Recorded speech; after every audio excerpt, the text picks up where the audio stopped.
Every God of War had power fantasy when it comes to Kratos, meaning that you go into fights and you feel really strong. You feel powerful, you feel like you can take them on, you feel like you can take anything on, no matter how small, no matter how big, it's like Kratos can handle it.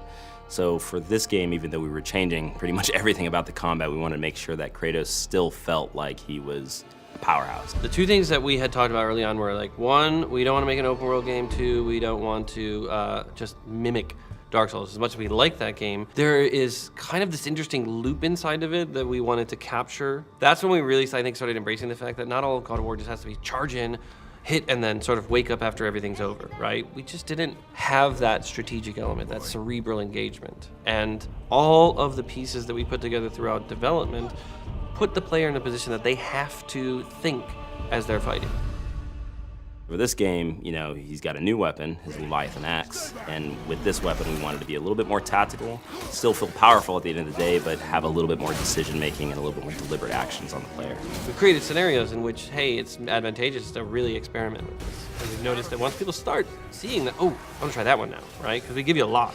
We want to make sure that, hey, when you win this fight, did you win it slightly different than this other player won the fight? Maybe you kicked him into a wall, stunned him, and grabbed him. Maybe you tripped him and then slammed your axe on top of him to split him in half. There's multiple ways to handle enemies this game. But I love the kind of trick shot stuff with the axe. So like throwing and tripping the character and then repositioning myself to put another character between me and the axe, recalling the axe and taking the character from the ground, popping him up, hitting another character in that line from behind, grabbing and then comboing that, launching him up, and then throwing a runic attack on him.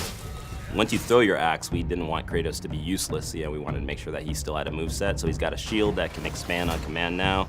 A lot of his bare hand attacks uses that to get more damage. With this thing, he can stun much easier, much faster than the axe itself. Well, Kratos can throw the axe. He has ranged abilities, right? If you're blocking, you have to block. But the addition of Atreus means I can block and actually fire arrows. So I can strategize that I can open somebody up while maintaining some safety and then quickly get in while they're opened up and then follow that up with something.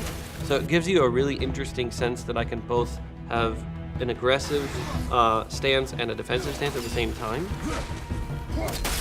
God of War was, the boat deck, right? On the Hydra ship, one section, bam, you already understand kind of all of the base combat stuff, and then we incorporate a little bit of magic later. So this was far more ambitious, and I think honestly, the audiences are more adept at games. They've played a lot more games. The game industry has progressed and matured, so people are looking for an inherently a greater depth to the games that they're playing.